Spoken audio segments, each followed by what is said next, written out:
hear you and see you very well. Ah, thank you. I hear you. I see you very well too. Yeah, see you. Thank you. Thank you.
Bonsoir, Madame Milan. Voulez-vous tester votre connexion? S'il vous plaît, pouvez-vous appuyer sur le bouton Speak une fois seulement? Merci. Oui, vous m'entendez là? C'est bon? Je vous vois, je vous entends très très bien. Merci beaucoup, à tout à l'heure. À tout à l'heure, madame.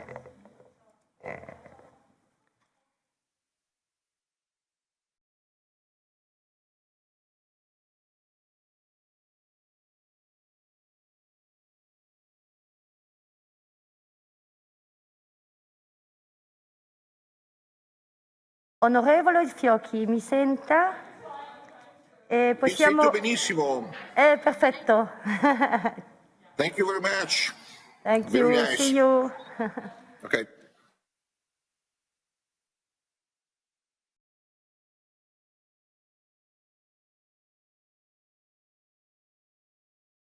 Good afternoon, Mrs. Schneider. We would like to test your connection. Could you please press the button Speak on? Please, thank you. But I cannot hear you. I see you, but now? I cannot. Do you hear me now? Yes. It's okay? Ok. È andata via. Sì, può parlare. Excusez-moi. You speak for the test, please. Hello? Hello, yes, I hear you. Can you hear me? You can see me? You can hear me? Yes. Oh, perfect. See you.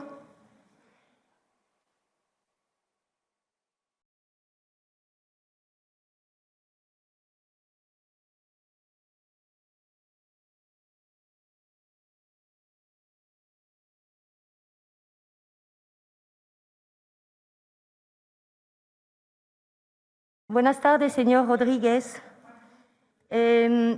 ¿Puede ser que testamos su conexión? Ah, la veo. Hello, buenas tardes. Buenas Can tardes. you hear me? Sí, la veo y la siento bien. Gracias. Thank you. Hasta luego.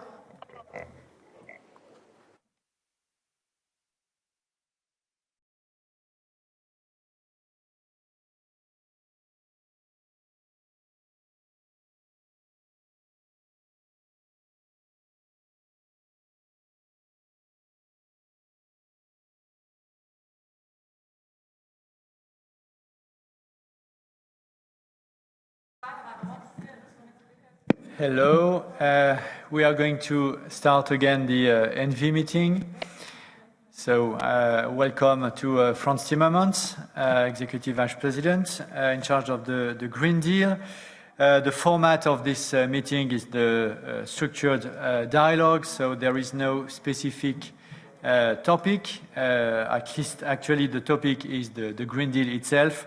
So there will be a very broad scope that will be covered. Of course, the climate law, the 50 to 55 package, important deforestation, chemical strategy, and so on and so on and so on. Many legislative proposals that are coming on our table.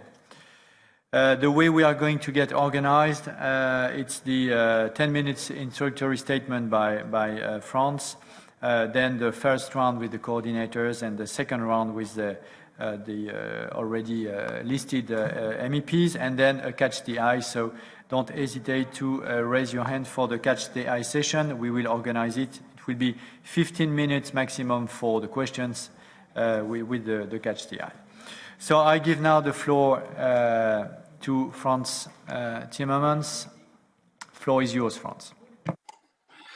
Thank you very much, and I thank you for this opportunity to sort of have a look at where we are with the Green Deal after 1 year. So much has happened in 1 year, it's almost impossible to see this 1 year, it looks like a century. When we presented the Green Deal, the pandemic was still a long way away, and in the process of developing the Green Deal, I became a bit worried that perhaps because of the pandemic, the Green Deal would go on the back burner, or that we would postpone many things that need to be done. But now I think there's a broad understanding in Europe that if we want to rebuild better, then we need the Green Deal as a basis also for our recovery plans. And I think this is also what came out of the discussions with your Parliament, but also in the discussions in the European Council. It all seems to point in the same direction. And it's the better choice. If we want to come out of this crisis stronger, more responsible and ready for a climate neutral future, we need to start moving in that direction right now. I think it is very important, if I look back over the last year, if I look at the young Europeans, the incredible solidarity they have shown with older Europeans, because the young Europeans are not the ones running the highest risks, but they showed solidarity by restricting their own lives in an incredible way to prevent the spread of a disease that would really hurt their parents, older people, other generations. And I think these young people deserve at least an equal level of solidarity with them when we talk about their future. And that's why I believe we have to be serious about the Green Deal, even though it's not going to be easy. This trajectory is going to be very complicated, but it can be done. Also, when we started, it looked like it was only us. And I know that some of the critics of the Green Deal would say, why would Europe be this bold? We're only responsible for 8 or 9% of global emissions, and we go through all this trouble, which would put us at a disadvantage with other parts of the world where they don't do this, and at the same time, emissions would not substantially go down. But since a year, we've seen that the Green Deal has inspired or was sort of the front runner for developments that are comparable, especially in Japan, in Korea, in Canada, in South Africa now. Xi Jinping announcing carbon neutrality by 2060, the Biden administration being very bold and very straightforward in what they want to do. So I believe a year after the Green Deal was launched, we can say that it's been a trailblazer for many international developments as well, and that we should stick to that also in the future.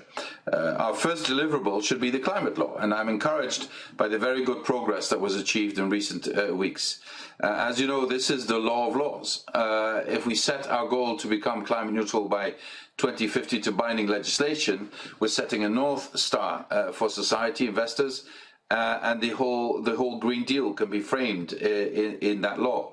We've had 3 trilogues and many more technical meetings I hope that next week we will have an in-depth discussion on the main outstanding political issues. We should then make the following 5th trilogue a decisive one. Like that, the climate law becomes what it's meant to be, our anchor for a sustainable economy and society, and for our concrete legislative proposals to get there. And by the way, the rest of the world is really watching this, whether we can pull this off. The one outstanding issue where, as we all know, there are differences of view, is our target for 2030. Council has endorsed an emissions reduction target of at least 55% by 2030 compared to 1990 levels. I think that's really an important step. It didn't look likely before, but the European Council endorsed this. I'm aware that this Parliament wants to go further. You also know our position on the 2030 target. We've done a thorough impact assessment of the minus 55% target. We believe that this goal puts the EU on a smooth path towards climate neutrality by 2050 and sets a high bar for global action. It's a target of at least 55%, leaving open the possibility that with hard work and smart investments, we may overshoot it, as we did with our target for 2020. We also believe that having a net target to balance our emissions and emissions removals in forests and other carbon sinks is a good one. It's what the Paris Agreement requires us to do, balance emissions and removals of emissions in carbon sinks. That means that our forests, landscapes and wetlands are essential allies for our climate emissions. They're also our guardians of biodiversity, our other Green Deal priority, and the threat of ecocide is ever more imminent every day. And I hope we can increase the sense of urgency with our population of the threat. Our forests are really suffering and in a bad state. Europe's carbon sink has been decreasing over the recent years. I'm really worried about that. We need to take better care of our forests, and we need to start doing it now. The net target is important motivation to bring our forests back to health. 3/4 of our forests have a problem. I understand that we need a clear way to improve the quality of our forests and carbon sinks and allow them to make the best contribution to our climate target possible, and I'm more than happy to discuss that. We'll come forward with our proposal to renew our framework for land use, land change and forests. With the right choices, the destruction of our forests can be reversed. We can do this by planting trees or re-wetting peatlands in line with the targets of our biodiversity strategy. All political elements that are relevant for a deal on the climate law are on the table. So now choices must be made. We need to move ahead from the targets and focus on the concrete legislation to deliver them with. Now, on Fit for 55, you know that our legislative proposals will come in June in a big package that is all-encompassing and covers our entire economy. We'll propose to reform our emissions trading system, which is our main tool to give the right carbon price signal and trigger innovation and deployment of zero emissions technologies. It includes the effort sharing regulation, which helps us in distributing climate action efforts in a fair manner between member states. It will concern emissions from land use and forestry, improve management of our lands, bringing affordable zero-emission cars to our citizens, and clean energy as a complement to our renovation wave. This will affect every aspect of our lives. Of course, we must ensure that each bit and piece, each bolt of this package works well together with the others to deliver the climate action that we need. We need a holistic approach about this. But the heart of this package should be fairness and solidarity. The question who should carry how much of the efforts, the distributional issues are key, both between member states and between sectors and citizens within member states. We want a balanced package for all so that everyone can contribute effectively to the new 2030 target. We now have extra financial firepower to deliver on our ambitions, almost 750 billion euros of recovery funds to make a difference. Under the rules of the Recovery Fund, each national plan must truly contribute to the green transition by investing in the green projects and technologies of the future, not the fossil-fueled economy of the past. The numbers are well known. Each plan should allocate at least 37% of the funds to measures supporting climate action and 20% to digitizing societies. No investment should do significant harm to our environmental objectives. The Commission gave guidance on how member states can avoid this. The magnitude of the funds is unprecedented, but so are the challenges that we're facing. Where are we with the draft plans we saw and the direction that we want to see? What I believe that we need in these plans is innovative thinking to match the challenge at hand. This is not the time to package old ideas and old investments into new wrappings. This is not the time to invest in many roads, for example.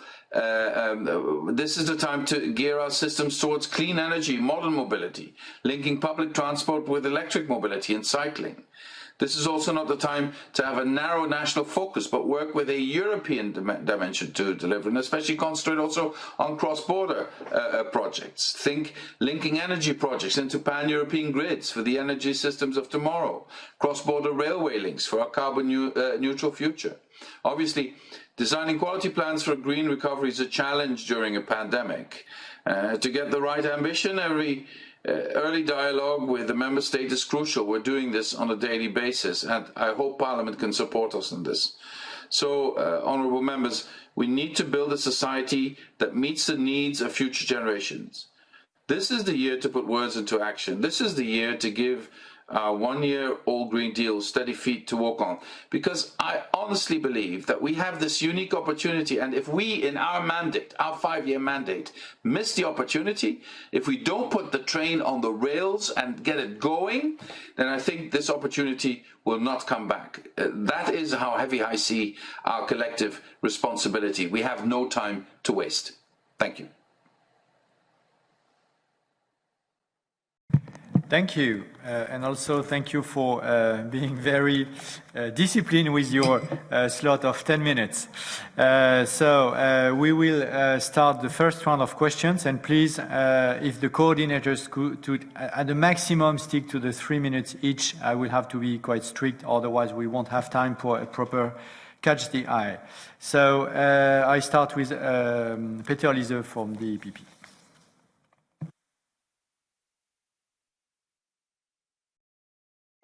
Thank you, Chair, and thank you, Executive Vice President, Mr. Timmermans. You focused very much on the climate agenda, and it is, in fact, the most urgent thing to do. We owe the future generations that we are much more ambitious, but at the same time, we want to protect jobs, and we want to do this transition together with industry. We need to lead by example. And that's why, it is important to show the world that it is possible to be climate neutral without destroying the industry. As you know, the EPP strongly supports the European Commission when it comes to the 2030 target. We support the net 55, but we are confronted with criticism, which also reflects the majority in the Parliament. And there's also the question if the net is a loophole. So I think we need to work on clarification. So how can we make sure that the net is not a loophole, but an intelligent instrument to really work on the things? When we want to be climate neutral, we need the things. When we want to have negative emissions in the time after 2050, we need to work on things. You mentioned forest, I would add agriculture and also technologies. So how can we make sure that it's not a loophole? And how can we have a very good, convincing, comprehensive strategy on the things? The second point is, as you know, we will not change the world only in Europe. We need to have global efforts. We have now John Kerry in the United States, who is only dealing with climate. We have a minister in the UK. And unfortunately, you don't have the possibility of bilocation. But I would be interested on your experience and your concrete efforts in the dialogue with third countries. What do you think we can do for Glasgow? What is the result of your bilateral talks with John Kerry, with the British and many others? So are we on a good track? And not only for the climate neutrality, we know that some third states have announced climate neutrality, like South Korea, China, South Africa, but for the concrete improvement and the increased targets for 2030, is there any major economy that you have already convinced to follow Europe on this track. Thank you. Thank you very much, Peter. We move to Jutta Gutteland for SND.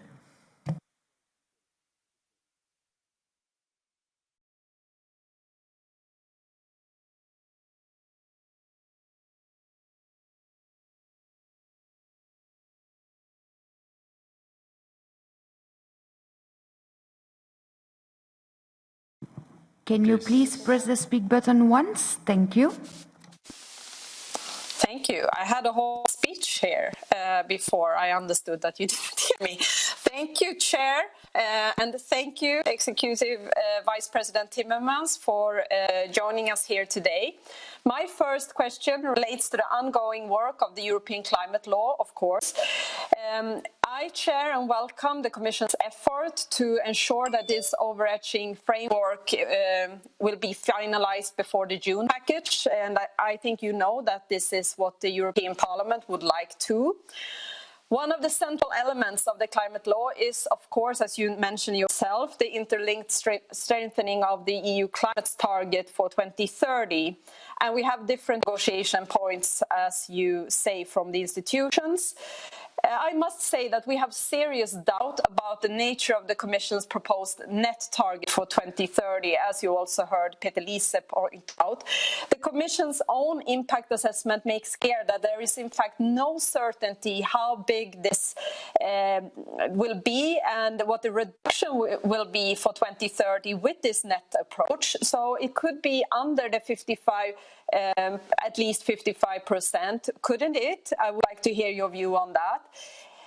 It is a gamble of the possible size because we don't know how big this will be. Possible forest fires, storms might impact calculations, which are already shaky at the best.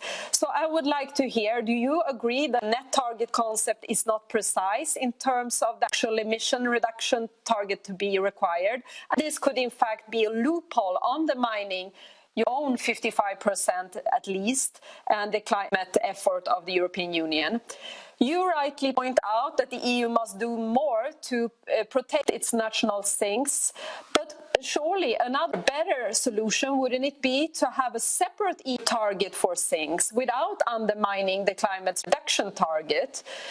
And then I would also be interested in hear what the Commission is planning as regard of the balance of between the different pieces of legislation in the June package.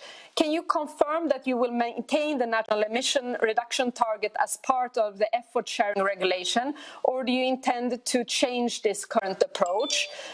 Then the Commission has signaled you intend to broaden the scope of the EU ETS, not at least by including maritime transport under the scope, but you're also considering to include road transport and construction into the ETS.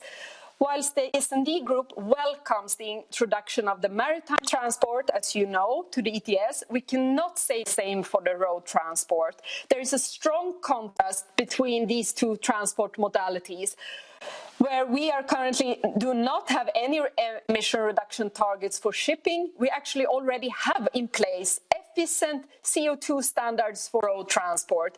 These have proven their right value regarding the emission from road transport, and we do not believe this would be desirable to remove them and replace them through the ETS. To go back to my question, if you like to include the road transport under the ETS, then how do you see the future of the ESR, and what would that shift mean for the ESR to the ETS here entail for the individual target for each member state? Thank you. Thank you. Niels Torvalds for Renew. Thank you, Chair, and thank you, Executive Vice President Frans Timmermans, for your introduction. But some initial remarks. First of all, there are no such thing as a EU sink. There is a Finnish sink, there is a Swedish sink, there is a German sink, there is a Dutch, even probably very small. There might be a Romanian and so on, but there is no such thing as a European sink. And therefore, I don't like that you use the macro figures of forest, three-quarters of them having a problem. Yes, there was a German study out last week showing that the Germans have big problems with their sink. But if you look at the Finnish figures, the Finnish sink is bigger than ever before. So please be careful and stay to the facts. And don't use macro figures just for the fun of it. Then about coherence. I think we need to understand that we need coherence in European climate law and in environmental law. And therefore we need something which is going to go to 2050. And every piece of this legislation has to be taken on board the end date also. Because otherwise, the climate law might do that. The ETS, in principle, it's open-ended. The LULUCF is not open-ended. The climate action is not open-ended. So we need to change the system in which we think so that all the parts contributing to a functioning European climate policy is on the same timeline. I would be very interested to listen to your take on this issue, because I think that's going to be crucial when we go into the summer package and get the Fit for 60 on our tables. I give the rest of my seconds to Jutta because she overused her. Thank you. Thank you. That's a good trade-off. Sylvia Limer for ID.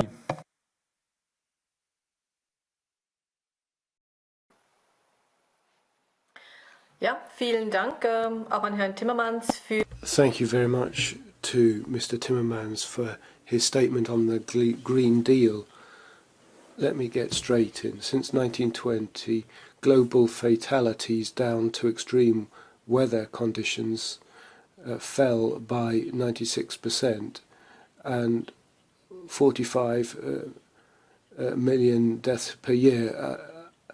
Only have about 25,000 of them caused by weather conditions, as compared to huge numbers of fatalities from cancer. So what do you think about that connection? And since 61, we've seen world population go up from 3.1 to 7.4 billion. And only 8% increases in farmland have resulted in 30% reductions in food prices. And that's because of new technologies and pesticides and a modernization of farming methods. That shouldn't be confused with the farm-to-fork strategy approach.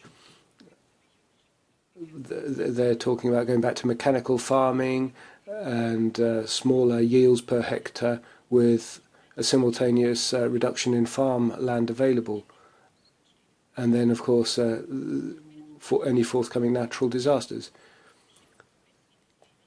At the same time, massive support for offshore wind hasn't really served the interests of biodiversity, and the German Nature Protection Organization has complained about the impact of these installations on coastal habitats. And in terms of environmental destruction and health impairments for the local population from the huge resources requirements for electromobility being promoted by the Commission. All this is in stark contrast to careful management of resources, especially since if we're going to take offline nuclear power and coal power, then that will all be down on renewables to produce. And of course, we've got problems with some vehicles that aren't allowed to be taken into underground parking garages, and that's been a problem in the recent cold snap. So I think technical progress needs to drive change and our economic prosperity. The Commission seems to think it's going to save our planet. Only once that's been done away with will we be able to use every cent that the Commission puts into the necessary rescue fund.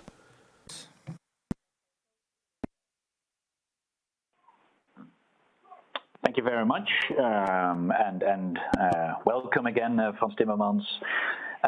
Good to see you. A couple of questions. First of all, on the climate law, what you mentioned as well. To be very honest, we as a parliament really feel that here the Commission is not really playing the honest broker in the negotiations. And I think it is very important that the Commission should play that role. And one of the things that the Commission can still do is looking at their own impact assessment and coming forward with an analysis of what minus 60% means.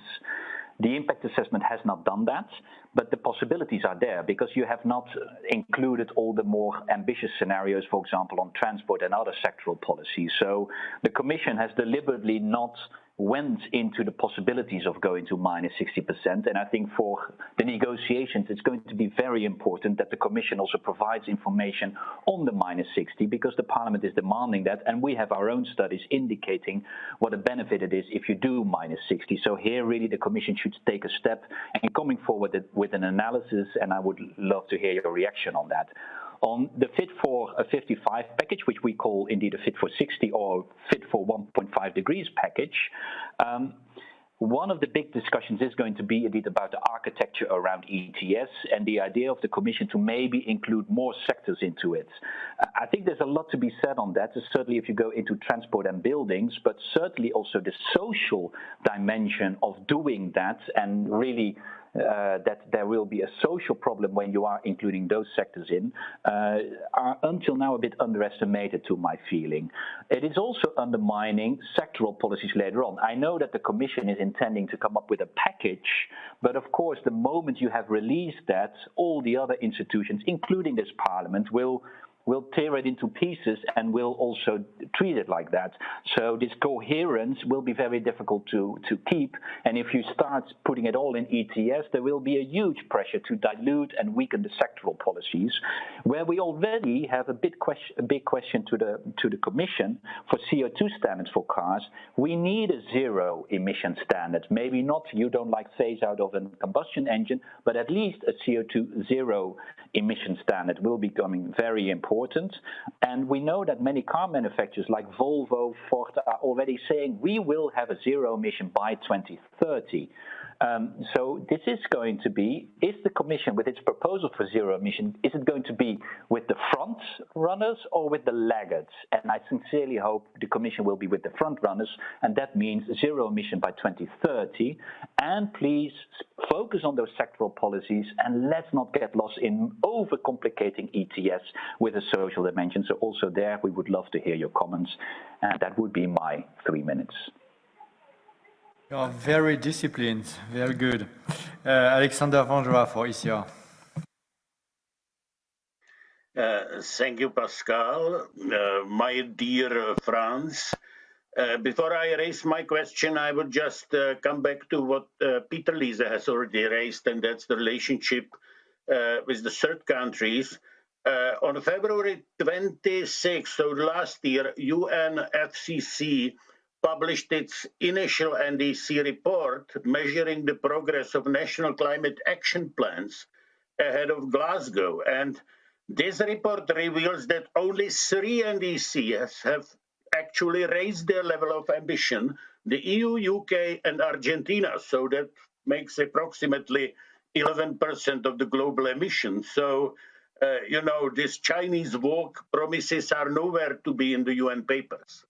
And now back to my question, Bas has raised this from a different corner, requesting the impact assessment for minus 60.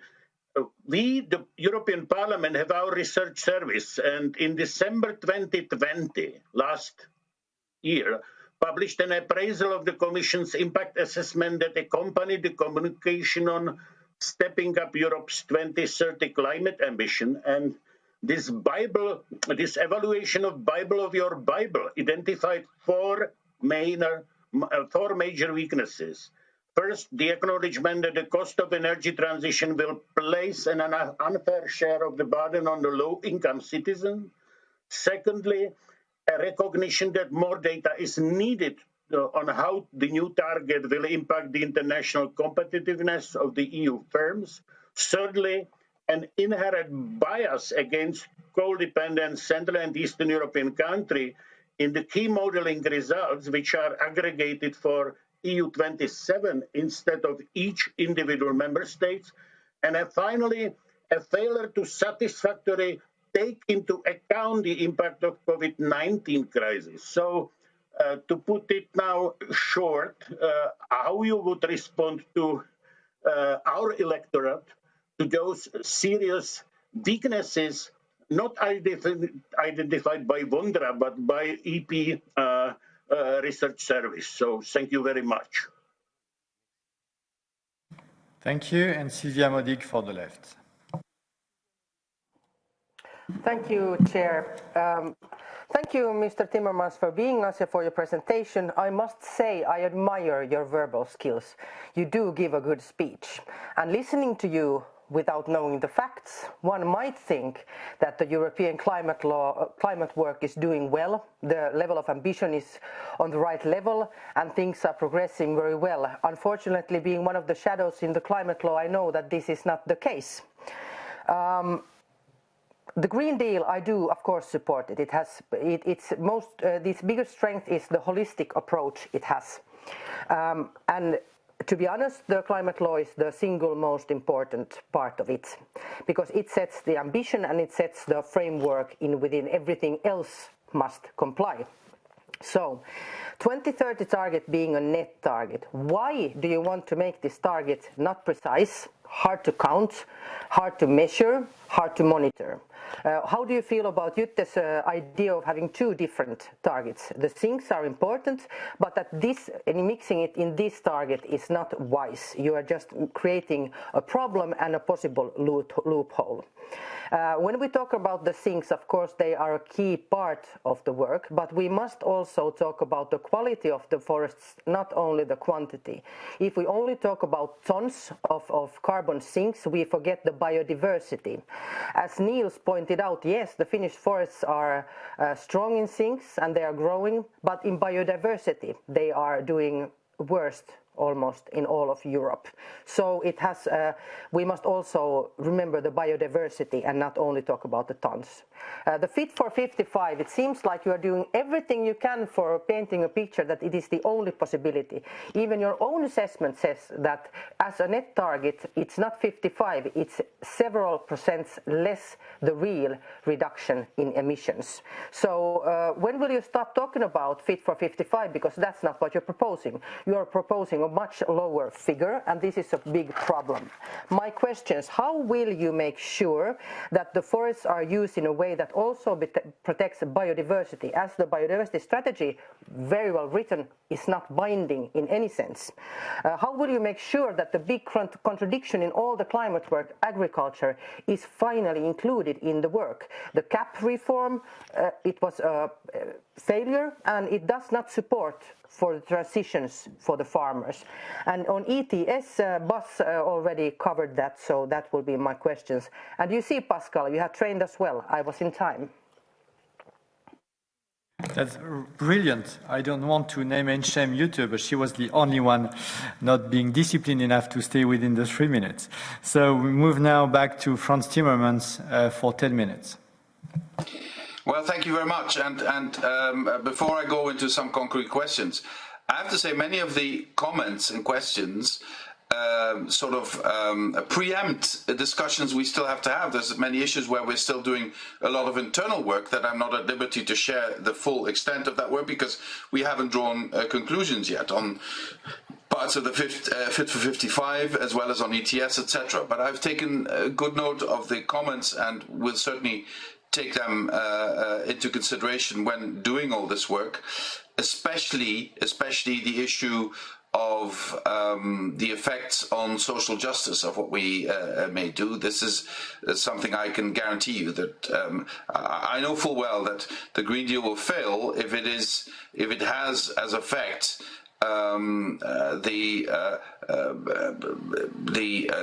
not protecting the most vulnerable in our society, or a redistribution effect that affects the poorest people in our society. So we have to be extremely careful when devising our legislation to take this first and foremost into account. Now back to the evergreen, no pun intended, of 55 versus 65 and of the carbon sink issue, included, not included.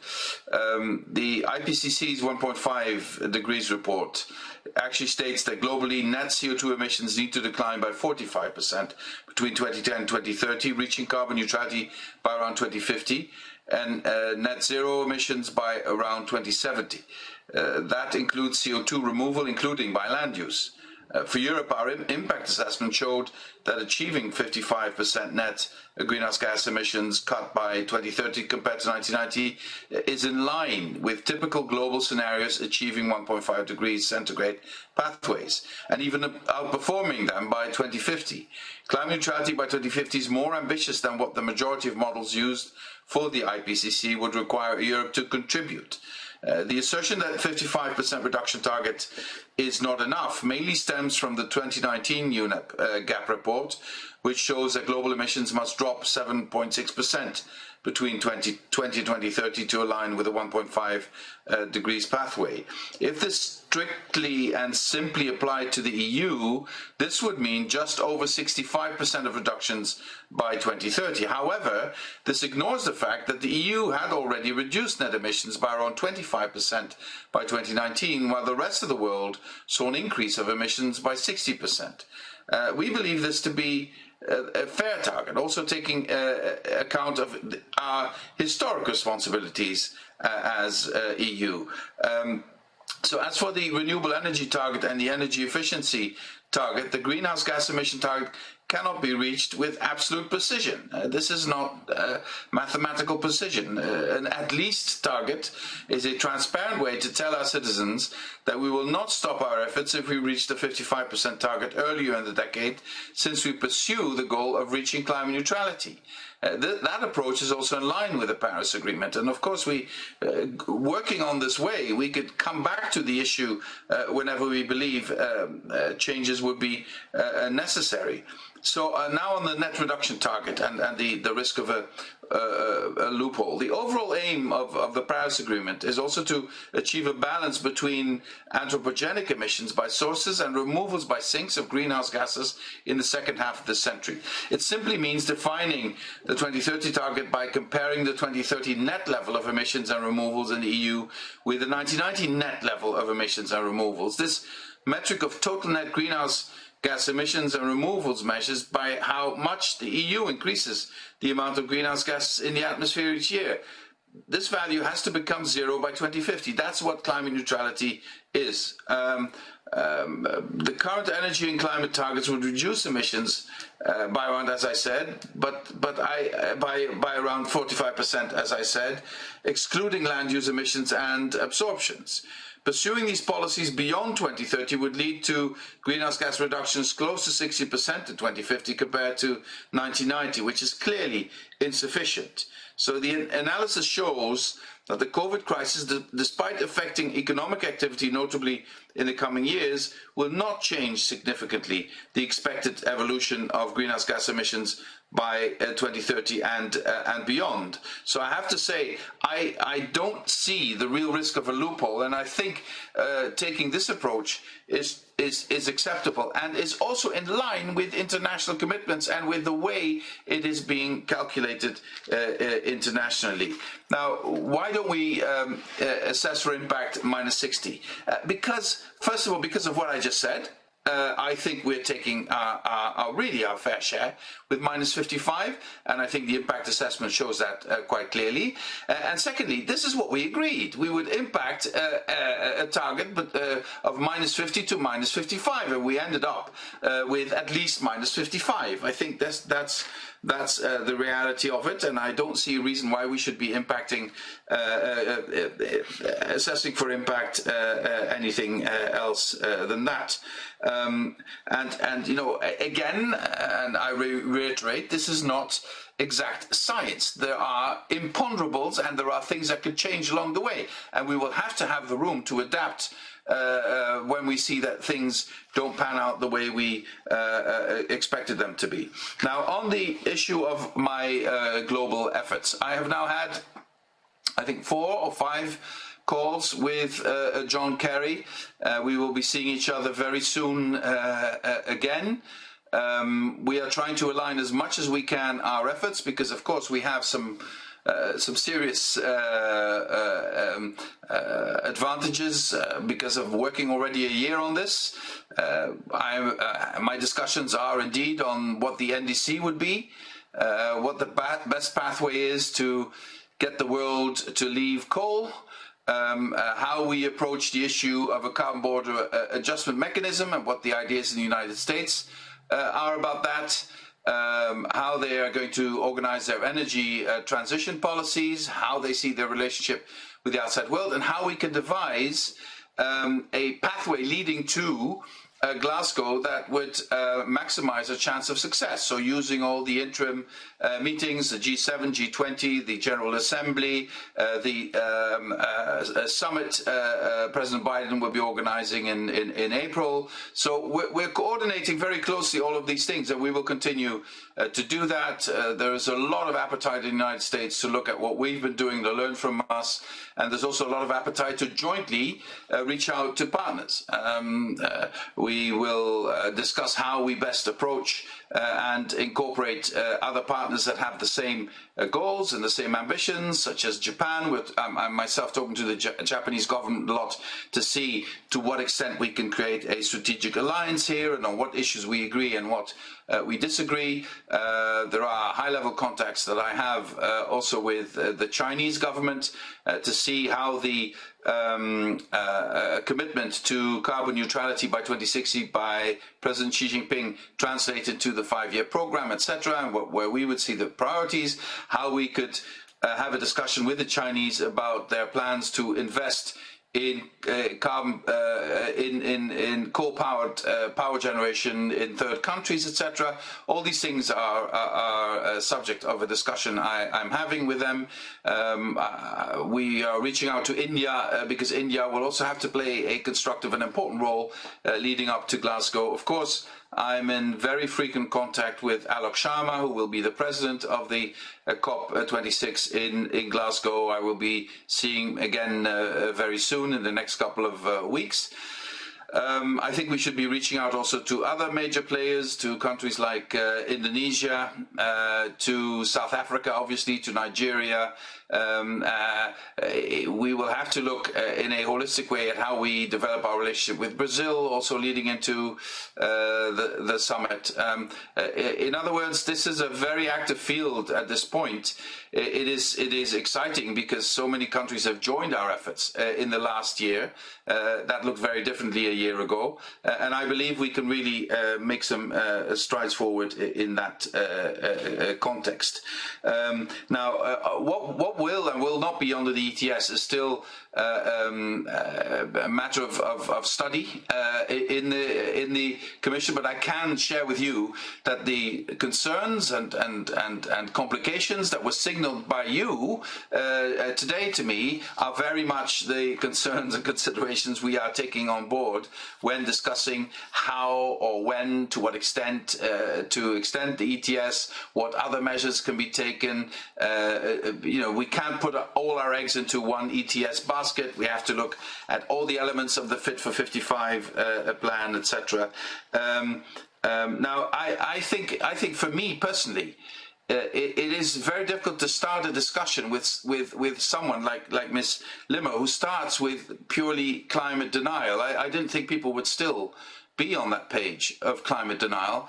So I find it extremely difficult to not start from the premise that if we do not reduce the rise of the temperature we do not stop that rise to maximum 1.5 degrees, if we do not urgently do something about the ecocide that is threatening, that we will jeopardize our very survival. I will take not one word back from that.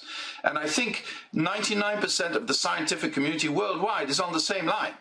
And it's about time that we learn from the pandemic that we let science speak and we listen to science instead of doing mumbo-jumbo with numbers that have no basis in science. Anyway, of course the Commission wants to be an honest broker.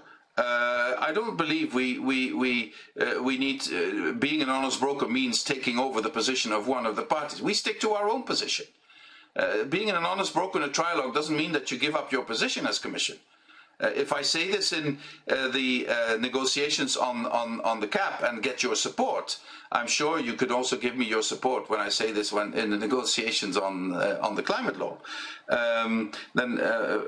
Finally, the issue of forests, there I have to say, I know how emotional this is, but if we cannot find this time around a way of creating a balance between the need to see the forests as an economic ecosystem, but also as an environmental ecosystem, and that we create the right balance so that we stop destroying the biodiversity in forests, because it's not just about carbon sink, it's also about how healthy they are. And their health is directly linked to our health. And we need to make sure that if we devise policies, we marry the two. Because now the one side is saying to me, get out of our way, this is how our economy works. And the other side is saying to me, you're destroying the world because you don't want to be stricter on biomass and other issues pertaining to forests. That will not work. We need to bring the two together so that we have a balanced approach that increases the health of our forests, but does recognize that the importance of forests for a whole social and economic ecosystem can be brought in balance with also nature requirements and the requirements to protect our biodiversity. Let me stop here. I think globally I answered most of your questions, and sadly some I can't, because this is still part of the preparation for the Fit for 55 package, but I'm sure we'll have ample opportunity to come back to that at a later stage. Thank you, Frans. Just a word on the Commission being an honest broker doesn't mean the Commission defending its own position. I mean, that's exactly the opposite. Being an honest broker is precisely moving out from the Commission initial proposal to find the right balance between the co-legislators' positions.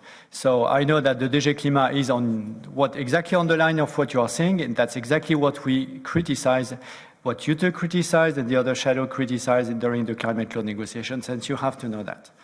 So now we move to the next round. Pierre Neuweis for EPP. Tak for ordet. Thank you very much. My dear Commissioner Timmermans, thank you for coming along for an open and frank discussion here. The EU is going to... Do I have to put a mask on? I can barely breathe with it on. If I fall down, okay, I start here. EU vil forbyde at EU wants to ban milk cartons being used by other than using milk cartons. So you want to stop other than milk producers using the word creamy. It sounds ridiculous, but these are the sort of things that negotiators, that people are yelling. Fake news, we need to be careful because there's a lot of fake news being fed in. The milk industry should not be ruined because people are saying that people who drink milk and eat meat are not looking after the climate. I choose not to, but I think there's too much rubbish going around at the moment. There's a lot of greenwashing of plant-based products. Let the facts speak their own truth. We can all manage to eat in a climate responsible way. What are you doing to make sure that CO2 labeling on European foodstuffs so that people can eat what they like? I now want to take a deep breath. So Delara Burkhardt for SND. It's horrible. Thank you. That's easier from home. I want to come back to biodiversity, basically the web of life we all depend on, yet not all EU action is taking this duty into account. Therefore, I really welcome your personal engagement, Frans, in bringing the CAP reform better in line with the Green Deal, and also I appreciate the toughening stance of the Commission on starting infringement procedures against member states not properly implementing or enforcing EU environmental legislation, because we all know it's not a nice to have, it's a must have to protect our livelihoods. But we need to be more assertive about biodiversity protection, not only at home, also beyond our borders. You haven't mentioned important deforestation here. While the EU is rightly setting new objectives to protect and restore nature at home, we have to see where our consumption and production is importing deforestation and ecosystem destruction. In October, the European Parliament adopted a very ambitious blueprint for an EU law to halt EU-driven global deforestation, with mandatory due diligence at its base. This call, again, was echoed by more than 1 million citizens participating in the Commission's public consultation on this matter, the highest participation on an ENVI file we ever had. President von der Leyen committed to put forward a legislative proposal in response to every legislative initiative passing the Parliament. So we expect a proposal that is firmly based on mandatory due diligence, protects forests as well as other valuable ecosystems and human rights, is linked to civil liability and access to justice, and also extends responsibilities to financial institutions. Such a proposal, together with a biodiversity strategy with binding targets, would be a strong signal of the EU ahead of the UN Summit on Biodiversity Loss in Kunming. And also, just today, we heard from the US they are working on a similar proposal. So we have allies, I think, that are great circumstances, and we should push forward for it. Thank you. Thank you. Sorry, thank you very much. For Renew, Emma Weissner. Jag kommer prata svenska. I'm going to speak Swedish. Mr. Timmermans, Chairman, colleagues, 73% of the energy in Europe is still fossil-based. In order to shift, we're going to have to turn every stone. We can't exclude any solution. I therefore am very worried about the negative attitude that we're seeing both in the Parliament and in the commissions to forestry and biofuels.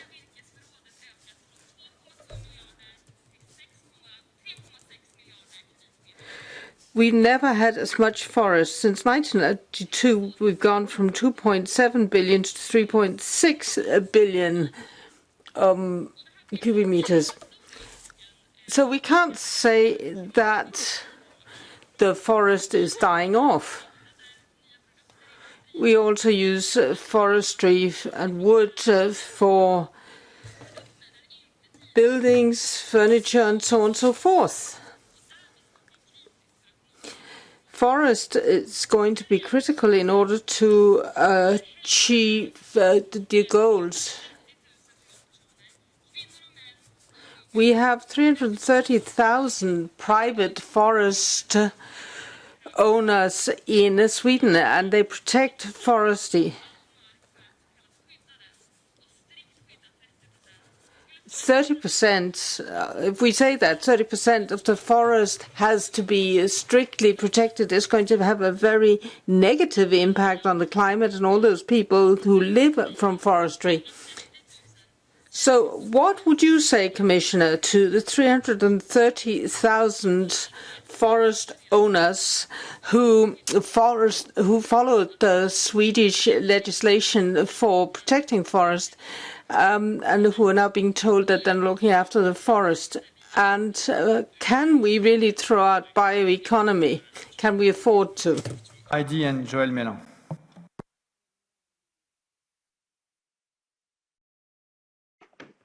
Oui, merci, Monsieur le Président. Thank you very much, Chairman, Commissioner. The impact assessment for the directive on solid urban waste shows that we have a serious problem. When we look at the impact of certain plastics, we see that there is a broadening of the scope of the original directive to disposable products in packages, although they're far down the line.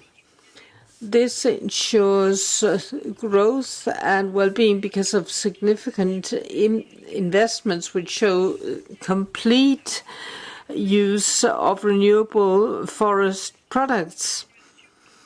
Sustainable forest products contribute to a 13% reduction in greenhouse gases. Furthermore, disposables in packages are very important. 86%, so 10 years ahead of the objective. Single-use paper packaging also reduces plastics in the environment and thus play a major role in reducing health risks, as has been pointed out by the European Agency for the Environment. Can you tell us why you're including paper cups and paper packaging in the directives which talks about plastics? So why are we now saying that paper packaging should be combated? Christine Schneider for EPP.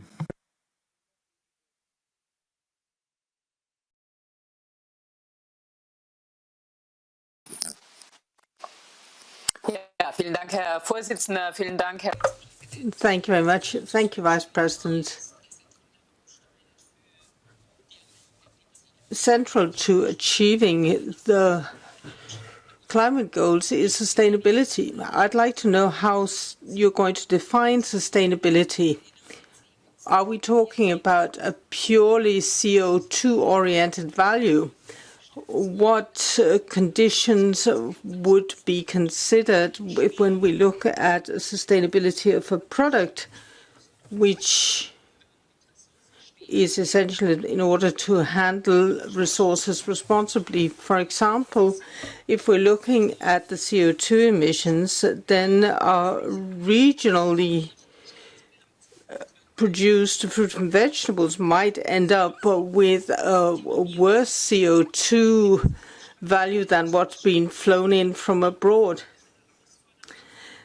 Agriculture is faced with a large number of challenges, but also possibility. If 30% of agricultural land becomes areas to be protected and is to be sealed, if we're talking about increasing to 25% for organic farming, and if we want to reduce the use of pesticide by 50%, then when I look at food security, I'm wondering where we're going to get the agricultural land to ensure food security in Europe. I see huge challenges ahead, including for our agricultural sector.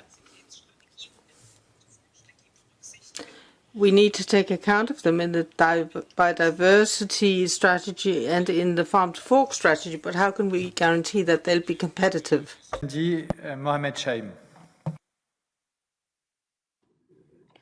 Thank you, Chair. Thank you, Vice President Timmermans, for being here today. Let me start by congratulating you for winning the prize of the most green politician in the Netherlands. And I think with initiating the Green Deal and coming with the Fit for 55 program, we do have the needed legislation to lead the world in climate action. I had a question on climate diplomacy, but Peter Liese asked the question and you elaborated very well.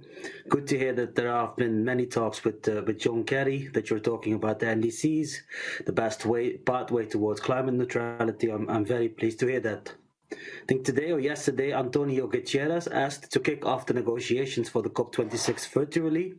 I hope that you can support this, but maybe you can answer that a little bit. Concerning my question, I'm really interested to see to what extent we can make sure that other regions in the world follow our example by pledging to be climate neutral by 2050, by challenging them or by creating opportunities for them to for introducing new technologies. Think about hydrogen.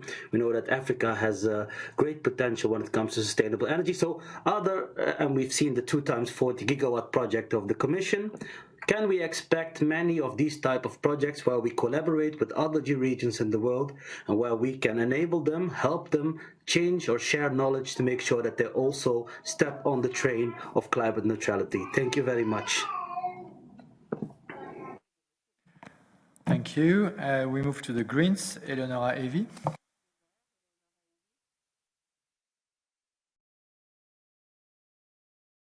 Sì, grazie Presidente. Commissario. Thank you very much. Commissioner Timmermans, you said that you're not seeing loopholes, but I think the concept of net zero needs to be further clarified, because this idea of net is insidious and could undermine efforts to keep global warming under 1.5 degrees. The Commission for the first time has proposed an emissions reduction target, which also includes emissions, natural and non-emissions reductions. And this, in fact, works out as much less ambitious. The 55%, which isn't that ambitious to begin with, could end up being reduced down to 53%, something like that. Don't you think that it would be better to separate these targets out for the so separate this one from the emissions absorption target? I think that would give a clear signal. We can't continue to use fossil fuels and close our eyes to what's going on, hoping that somewhere in Europe or somewhere in the rest of the world CO2 will be absorbed. That won't work. And when it comes to carbon capture and storage, which offer potential restricted benefits, well, these are very costly. We need to separate these two targets to give the member states the possibility of using their accountability to see how CO2 emissions are absorbed. So we need to see about a method which will offer clear benefits and zero risk of carbon leakage or carbon essentially not being accounted for. The Fit for 55 should be an ambitious target tied in with LULUCF. Unfortunately, the connection is not very good. The interpreter apologises, but he wasn't able to follow. For the left. Thanks very much, Pascal. Commissioner, I understand you met with the Irish Ministers for Agriculture on Tuesday. A few days previous to that, the environmental pillar, the umbrella organisation for Irish environmental NGOs, formally resigned from the Irish Agri-Food 2030 Strategy Stakeholder Committee. They said the strategy is not something that our members can support and described it as business as usual. That strategy is intended to replace the existing disastrous Foodwise 2025 strategy, which targeted massive growth to be driven primarily by dairy expansion. Tacking is the Irish Agriculture and Food Development Authority, and its 2027 roadmap for the Irish dairy industry sees milk output increasing by 1.5 billion litres a year. All this while Irish agriculture is responsible for 37% of Ireland's non-ETS emissions. The EU climate law will commit Ireland to halving its overall emissions by 2030, but based on the government's business-as-usual approach to agricultural and food production, Ireland has little chance of meeting this target. I have 5 quick questions for you. What can you do to stop member states implementing policies that are not compliant with the Green Deal? Are your bilateral meetings with member states used to warn against bad policy? Did you discuss Ireland's agri-food strategy with the ministers this week? The EU methane strategy is extremely weak in terms of its plans to tackle agricultural emissions. There is nothing in it about tackling dairy expansion. Would you agree that this is a major failing? Sadly, small family farms, who are not the problem, are disappearing right across Europe for years now. We have failed to protect them, but we have and still are protecting the big boys. Why does the Commission's strategy not target the super emitters in the agricultural sector in the same way as it targets super emitters in the energy sector? Thank you. Thank you. ECR, we move to Anna Zaliewska.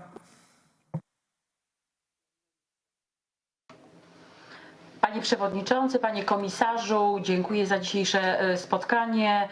Kilka uwag. Thank you very much for the organisation of this meeting. I have some comments and some questions. The Commissioner has mentioned the issue of solidarity. Very often he talked about energy security as well and the solidarity between citizens and decent jobs. And that ties in with energy security. I think we're all aware of the path towards achieving these objectives, and the climate law has been practically adopted solely by the Parliament. The Council has already said no hundreds of times, and the impact assessment has been criticised by the legal services as well. In that document, we're talking about 130 billion euros per year in investment, and this money is not guaranteed. At the same time, we're talking about the forests. We want the forests to absorb CO2.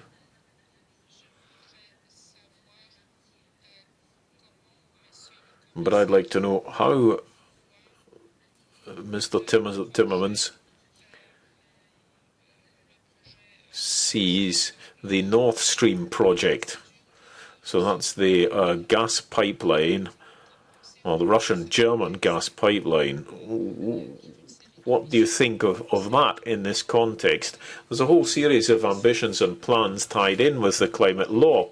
I'm happy to work on those, but we don't really know what that's going to mean. I mean, we could work on this, but once the law has been defined, the chances are we're going to have to review the work we've done and revise it. Yeah. Dziękuję. So we don't have Mr. Sinčić in the system, unless I'm wrong. So I will close the catch the eye list in 30 seconds. So please raise your hand if haven't done it yet. And I give the floor to Frans Timmermans for 10 minutes for the second round of answers. Thank you very much. Let me start with the issue of greenwashing. We have to make sure we avoid that, and we have to make sure that our consumers are better informed than they are today. Claims are being made that are not substantiated. We need to make sure those are removed. We need to bring in better and clearer labeling of products. We are also exploring minimum quality requirements for these labels. And we need to make sure that greenwashing is banned and seen as an unfair commercial practice.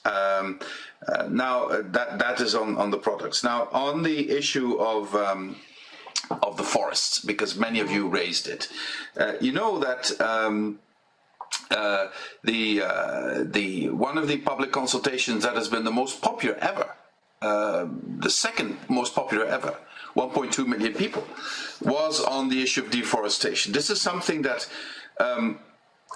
many European citizens worry about, rightly so, because these are global public goods that have a direct link with our health. And so you cannot just say that's their own business down there. So we need really to change the policy to spearhead the fight against deforestation. So we have a number of options: voluntary commitments, mandatory labeling, monitoring and acting similar to the EU system against illegal fishing, for instance. That could be done. Due diligence, verification schemes, or a combination of all these measures. Our proposal is expected to set common criteria of what the EU will consider deforestation-free commodities and products, so that our consumers and our industries are better informed. And I have to say that I really welcome the European Parliament's report on an EU legal framework to halt and reverse EU-driven global deforestation. This issue is so topical, and our citizens expect that from us. The Commission will take into account all legislative initiatives of the Chamber. With respect to this particular initiative, we can confirm that we will respond with a legislative proposal. And I said, this open public consultation, if we needed another incentive, that is certainly one. Now, this brings me to the larger issue of forests and the use of wood. We all know that the issue of biomass is very controversial, and we need to find the right balance between the good use of biomass in the context of also other requirements of forest pertaining to their sustainability and biodiversity. But I think what we should not underestimate is, for instance, the need we will have of forests and of wood for building, because sustainable building will need a lot more building with wood in the future than we've done in the past. And so there are ample economic opportunities for forestry, and I want to stress that as something that I will defend when this is being brought into the discussion. But I also believe there are also still ways to improve the quality of biomass and not lead to a situation where we're cutting down whole areas of trees just to burn them. I think there is a way to improve this, but this is something we need to discuss. And again, forests should not only be seen as carbon sink elements; they should also be seen as essential parts of our ecosystem in terms of their biodiversity, from the smallest organisms to the biggest mammals. They all play a role in keeping us healthy or making us more healthy in the future. Then on the issue of paper cups, well, this has nothing to do with plastics. Paper cups aren't plastics. There's not the same legislation. But in our circular economy plans, we want to try and avoid the use of the single use of products. Because also paper cups, when you use them once, it's a resource you throw away. And if you can have alternatives in cups that you can wash and use again, that is much better in the circular economy, because it is a protection of our resources. It leads to a less use of resources. So that is the context within which you should see it. It is not the same as the single-use plastics legislation, but it is trying to address the issue of single-use products that are used and thrown away, and we want to try and reduce that as much as we can in our circular economy action plan. I said already what I wanted to say about forest, and also on carbon and carbon capture. Yes, of course, the nature-based solutions are absolutely the best solutions, but we will also need technologies and the further development of technologies. The carbon capture and storage, CCS and CCSU, are technologies that are promising and could be extremely helpful, especially in the transition away from fossil fuels to renewable energy. And in that sense, if that technology is successful and it can help us sequestrate CO2, and we have the assurance that the sequestrated CO2 does not come back into the environment, and I think the technology is developing in a promising way, then we should use any possible means to reduce CO2 emissions, even if it's these technologies. They will never be the real game changer, but they are a building block to get us there, and I believe that is that can be done without any risk of the CO2 returning into the atmosphere. I did indeed talk to the Irish government this week and tried to convince them to embrace the proposals we made for Farm to Fork and the biodiversity strategy, especially to increase the amount of organic and ecological farming in Ireland, which is the percentage of organic farming and ecological farming is still very low, and we're trying to stimulate that as much as we can. And I hope we can also, because I had the same discussion just a couple of hours ago in the country I know best. I hope we can help dairy farmers to consider going organic as well, so that they are different. Again, you know, in Ireland, you're at 2.6%. I think I said to the minister earlier this week, and we want, and the government has told me they want to triple that by 2025, and I would certainly encourage them to look specifically at the dairy sector for that. If in our impact assessment on land use rules, we consider the issue of distinct targets for agriculture, that could be envisaged for milk, but I know that is a controversial issue. Now you raised, rightly so, the issue of small family farms, but here I have to say, I in the negotiations also with the council, I have run into difficulty because some ministers don't even like me to mention the fact that 80% of the money goes to 20% of the people active in the agricultural sector on average in Europe. It's not the same in every member state, but we do need to reform our common agriculture policy so that the money goes more to people who are actually working on the farms, and especially family businesses. We do have a serious problem with the next generation not wanting to be active in the farm of their parents. And you know that farming is a family business, and you should give young people the prospect of being able to farm also in the future, but within planetary boundaries. And this is something where we need to convince many in the farming community that these planetary boundaries, if we don't respect them, the first and worst victims of this down the road will be the farming communities. When droughts are no longer stopped, when pollinators disappear, etc., who's going to suffer most? The farming communities. So we really need to work with them.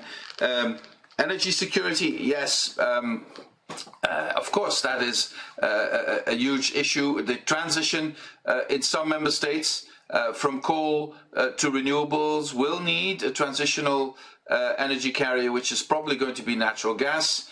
We are working with the member states concerned very closely to make this transition also cost effective, etc.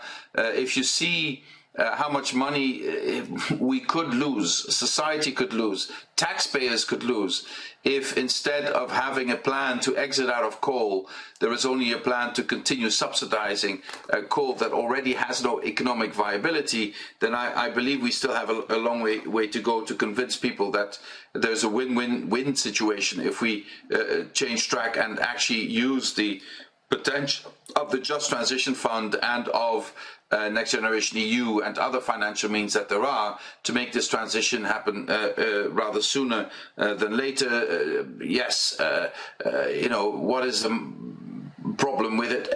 Air quality. I mean, if you look at a country like Poland, if you see how strongly the public support is for improving air quality, let's use that to also make this a just transition, but also a swift transition out of coal. The position of the Commission on Nord Stream 2 is clear. We don't need Nord Stream 2 for energy security in Europe. It is a commercial project driven by a member state, and our position has been clear from the outset of that. Let me stop here. Thank you very much. So we move to the last round of questions, and now please stick to your time of 1 minute per question so that Frans Timmermans will have the time to have the proper answers. So we start with the EPP, Michal Vizik.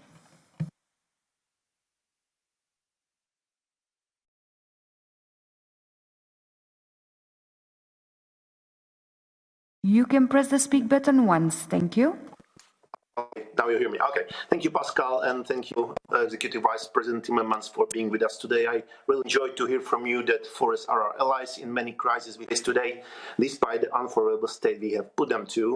I really welcome the goal of biodiversity strategy on the strict protection, especially when realizing that the forests will represent the majority of the strictly protected area. Nevertheless, I am quite concerned that we are missing coherence in strategies that normally should build upon the idea of strict protections of significant part of forests. In particular, it was a disappointment to me when the Commission in its climate change adaptation strategy was referring to forests only within the terms of promoting and sustainably managing forests and farmland. I'm sure we all recognize the significant difference between forest and farmland, and really wonder why the Commission tends to neglect the very essence of forest ecosystems, which is their full ability of self-sustenance and regeneration if led free of human interventions. Why did the Commission resign on the concept of strict protection of forests as an adaptation strategy to climate change? Thank you very much. Thank you. For SND, Mr. Angerer. Thank you, Pascal, and thank you, Vice President, for being with us once again today. The birth of this pandemic and the launch of the Green Deal came at the same time, more or less. It would have been very easy to simply reassess our green priorities, but we learned our lessons from the crisis in the 2008 financial crisis, and this time we understood that going green pays off and goes hand in hand with reviving our economy. So well done to the Commission on that. Notwithstanding this, the delicate time requires us to focus primarily on not adding extra burdens on our citizens and to ensure that this green transition does not alienate vulnerable regions and sectors. A strong social dimension to the Green Deal is now more important than ever. The global dimension should also be a priority, and we should particularly tackle the unacceptable outsourcing of our environmental challenges to third countries, such as on carbon and methane emissions. Also, by looking into the corporate responsibility. We have seen this happening in waste and plastics, and efforts should be made to tackle this unfortunate reality. To conclude, on the revision of the waste shipment regulation by the second quarter 2021, I would like to urge the Commission to keep with the indicated time frame, because this revision is key for us to move forward. Thank you. Nicolas Stefanuta for Renew. Merci, Pascal. Mr. Timmermans, I want you to know you have our support. You were here from the beginning when this committee took over, and look what happened in the meantime. Things have moved around in a massive way. I do believe that we need Renaissance men like you in the Commission. We need vision. And we need vision on forests, but also on technologies of the future. So I support what you said, both on forests, but also carbon capture, hydrogen, other renewables, and the entire vision for the future. The farming community, they know it. They know that it's coming. People in Romania, where I come from, they witnessed the certification in the south. They know their crop yields are reduced every year. And one of the solutions is to have more forests being built around their crops and more biodiversity, so that the phenomenon of desertification is stopped. So I'd like to thank you, and I want to encourage you to keep the vision. Thank you. For the Greens, Yannick Jadot.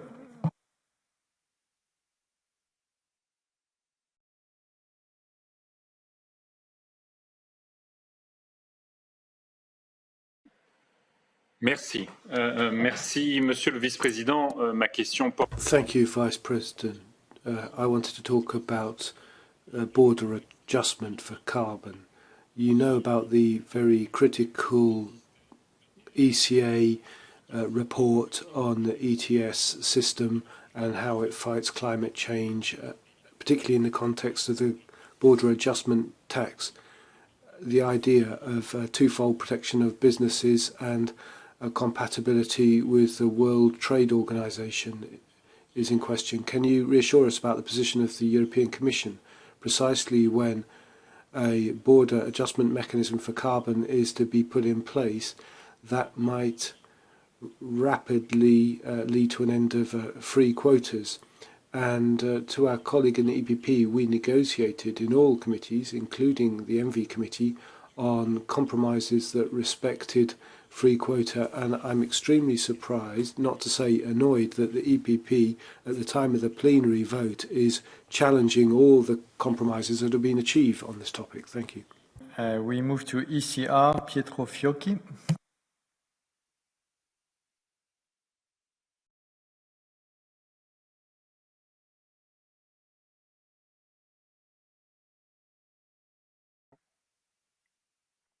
Thank you, Mr. Chair. Thank you, Mr. Vice President. I'd like to have 3 points. Number one, as an engineer, I keep hearing about renewables, electric traction, and no more internal combustion engines.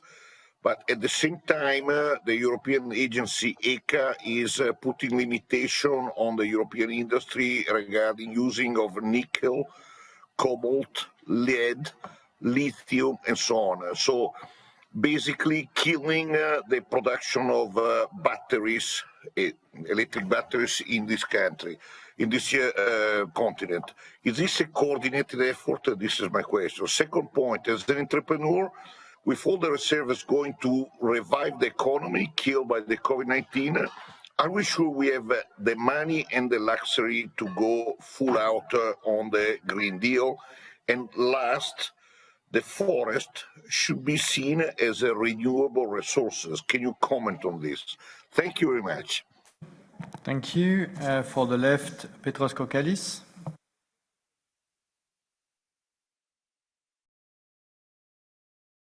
Thank you, Chair. Thank you, Mr. Timmermans, for this presentation, and always pleasure to hear you. I share your view on the weight of our responsibility to put the Green Deal train on track to a just and effective transition in this mandate. But my question is, how will we know that we achieve that? How will we measure the progress of the European Green Deal? We now have various great goals scattered around strategies, some legally binding, some not. I know you agree that the European Green Deal is not just about carbon. It's about transforming the European Union into a well-being economy. So during the previous mandate, you were the great champion of mainstreaming the Sustainable Development Goals, in many ways the political platform of the Paris Agreement. What can you do to achieve their functional integration in the European semester as a proper measure of progress for the European Green Deal, as a measure of progress beyond GDP? It should be clear. It should be like more like football. We need clear metrics. A game will last 90 minutes and away goals count double. Thank you. Thank you. Mr. Monticello for EPP.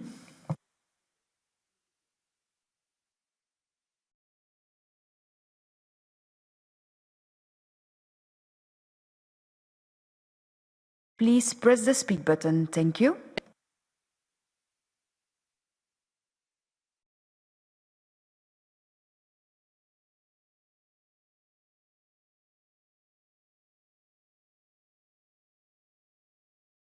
Okay, so we move to the next speaker, Michael Blows for the Greens.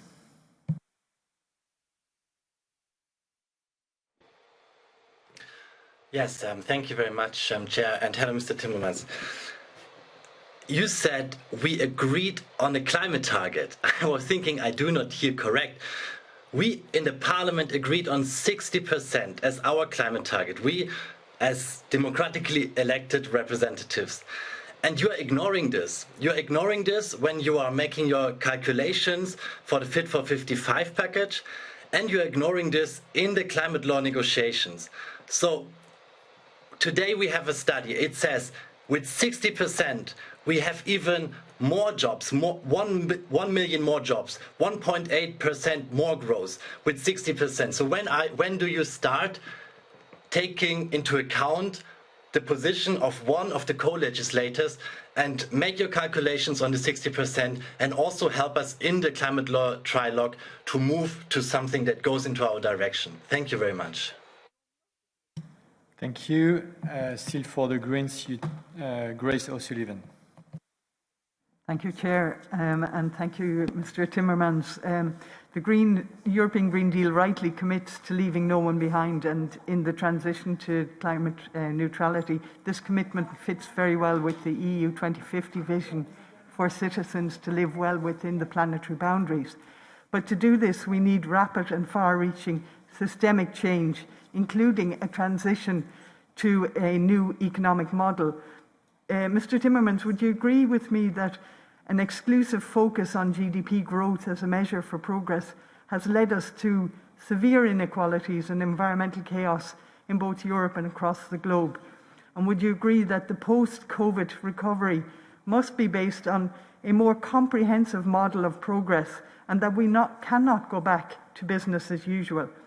To reach the objectives that citizens live well within planetary boundaries, would you agree with me that, and many, many more in the EU, that the EU must shift towards a sustainable well-being economy which replaces the three pillars, which rebalances the three pillars of sustainability and places the well-being of people and the planet at the centre of policy and decision-making and within the SDG framework?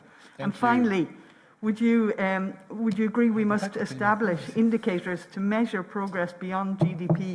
Thank you very much, Chair. Thank you. So we move back to Mr. Mattuccello. Grazie Presidente. La Commissione Europea.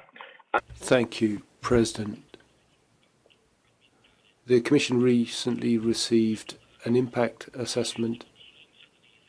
A Danish environmental consultancy delivered it on behalf of the Commission. The results show that there would be a significant negative environmental impact by using the water energy required to clean resources for reuse.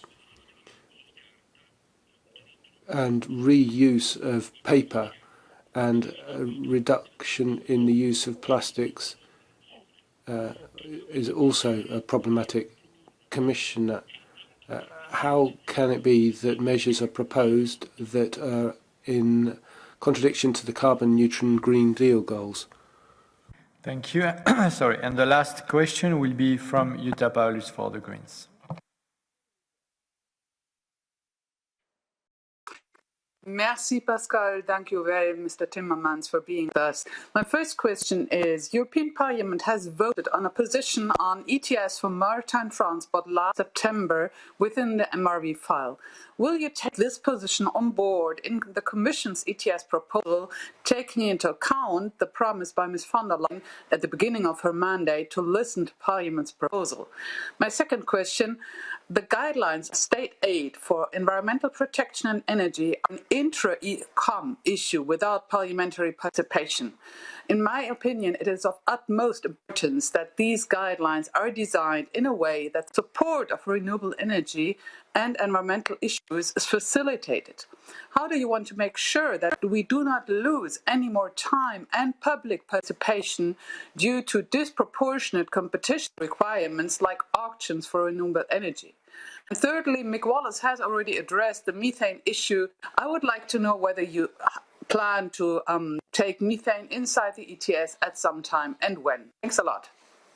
Thank you. So we move back to Frans Timmermans for the remaining 10 minutes for answering questions and concluding remarks.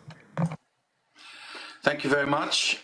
We seem to be coming back a lot to the issue of forests, and I think that is really good because I believe this is going to be one of the most topical subjects in the next couple of months.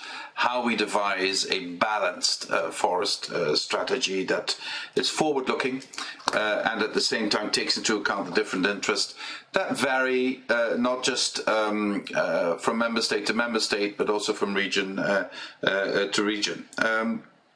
And I do believe there is a balance to be struck, but we need the goodwill on all sides to look for common ground, and let's see if we can achieve that.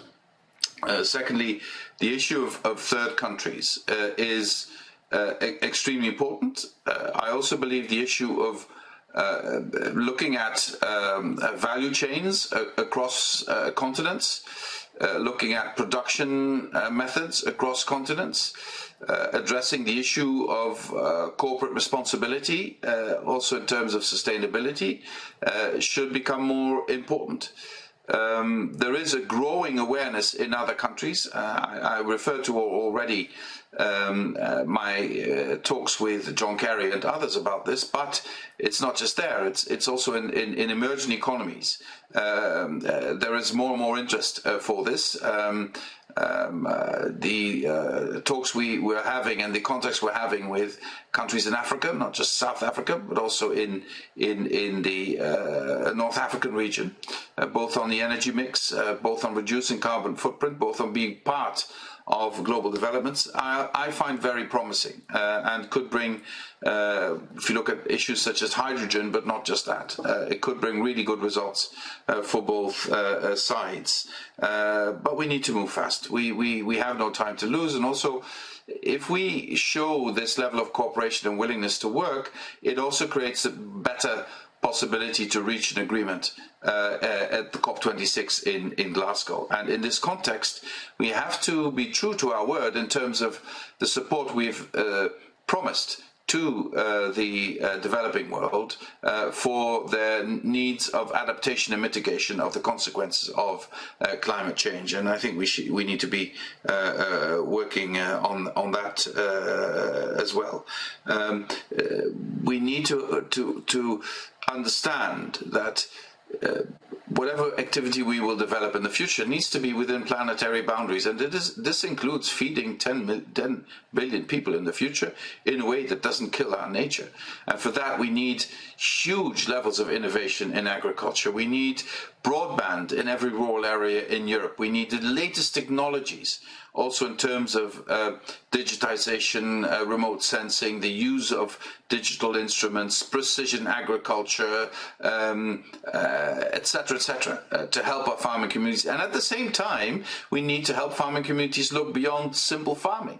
They are the custodians of our natural environment, and there is societal worth in that, and they should be rewarded if they take care of that, so that we can guarantee a decent income for families in rural areas.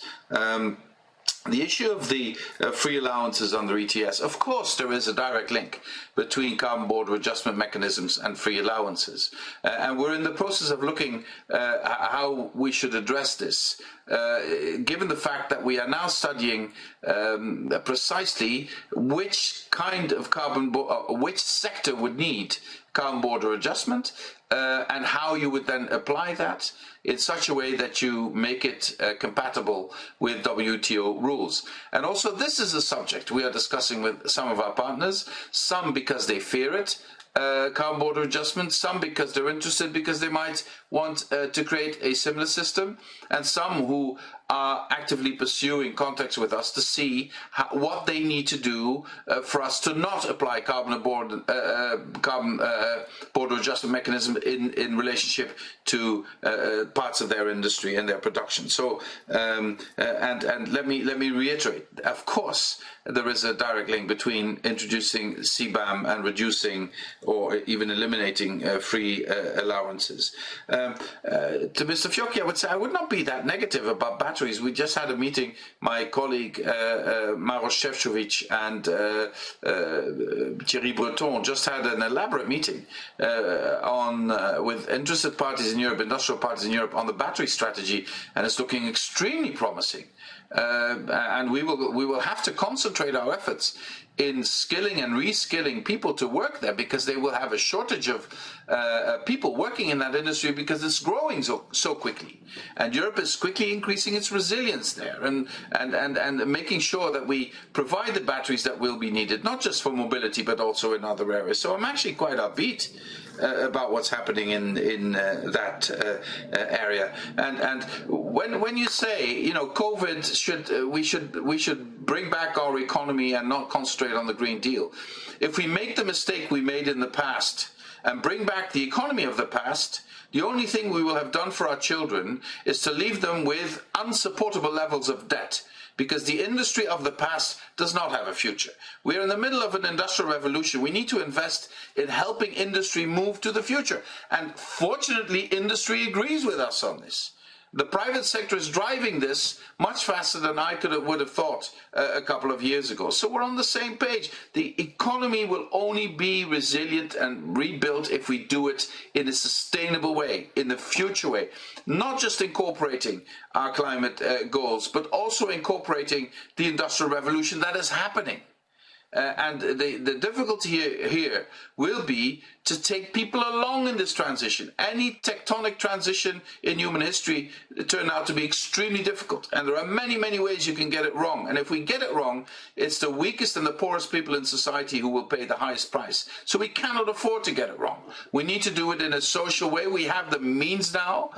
With the RRF that is put into place, we need good governance to make it happen. And fortunately, Parliament is pushing us all in the right direction as far as this is concerned. So there is no contradiction between rebuilding our economy and sticking to the Green Deal. They reinforce each other. The Green Deal is the basis for our recovery. It is a justified question that Mr. Kokalis asks. How do we know that we will achieve it? Well, what we can do, and I think we should be ruthless in this, use the best available scientific information we have to then make the best possible choice we can. And I would say this comes together with a question also put by Ms. O'Sullivan.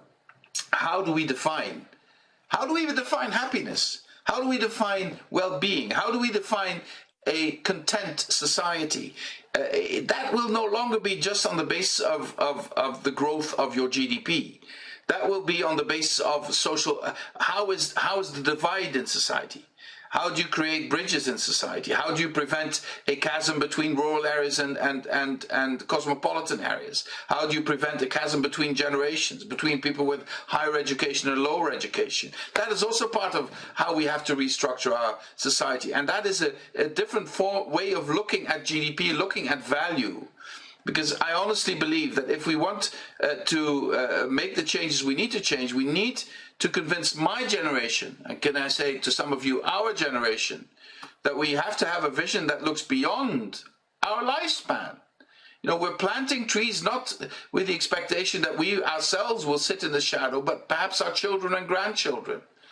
All these young people who showed such incredible solidarity with us in the last year deserve our solidarity when we make the Green Deal. And then the immediate results should be seen in light of the ultimate results. And if the immediate warrants difficulty, sacrifice, if we are sure that the ultimate results will yield a society where we will not have wars over water, where droughts will not be leading to misery for millions and millions of people, if we can do that, then I think that will be the measure of our success. And I would love to see us do it in that direction. Now, on the issue of the Single-Use Plastics Directive and the use of plastified cups, etc. This is an issue that is brought to my attention by the country I know almost best. There's one country I know better, which is the Netherlands, and then comes Italy.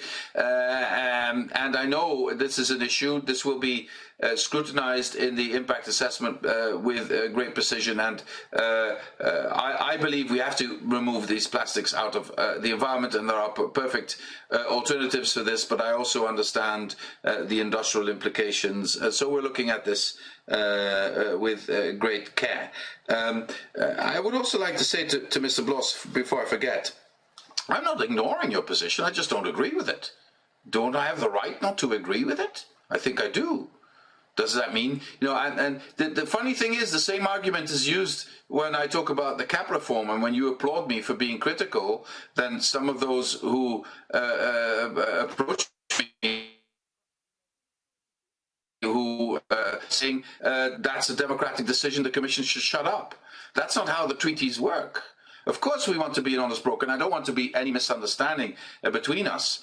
If we can broker a deal which is hopefully a deal both co-legislators can live with. Of course, the Commission will not stand on its position and say we don't care that you've reached an agreement. Of course, we will do our best so that there is a compromise to be found. And if that compromise is close to the Parliament's position, we will certainly be helpful to get it there. But honest broker means looking at both sides. And not necessarily taking one or the other side in the argument. And I will make sure that I heard the criticism of the DG. I don't think the DG deserves that criticism, but I'll make sure I'll double check that we can play this role to the full extent. ETS, we're still looking which sectors. I can't make any promises on which sectors will be covered. Of course, maritime is a sector where we're looking very closely for many reasons, because this is also moving internationally, but I cannot make any firm commitments at this stage. And methane, we have our methane strategy, as you know, in place. We will keep looking at the issue, and also in terms of what happens with the extraction of natural resources and the release of methane, and in agriculture, etc. Methane could, by the way, also, if we do it smartly, be a resource for energy if we capture it in the right way and then use it in the right way. And of course, state aid guidelines are being looked at now, because we know exactly what investments will be needed in especially in huge infrastructures with long-term effects to create the grids for renewable energy, to give you one example, or to create the right infrastructure to be able to have a transport shift towards rail and water, etc. So yes, that is under consideration. I hope I've done you justice. I'm sure. I know I didn't answer all the questions in detail. I did my best within the time allotted to me. Thank you very much. I'm looking forward to the next occasion to have an exchange of views. Thank you very much, Executive Vice President. I think you got important messages from this committee. I thank the members for their discipline regarding the time slots allocated. So we are almost on time. Thank you for that. We meet each other again next week, or the 15th, sorry, the 15th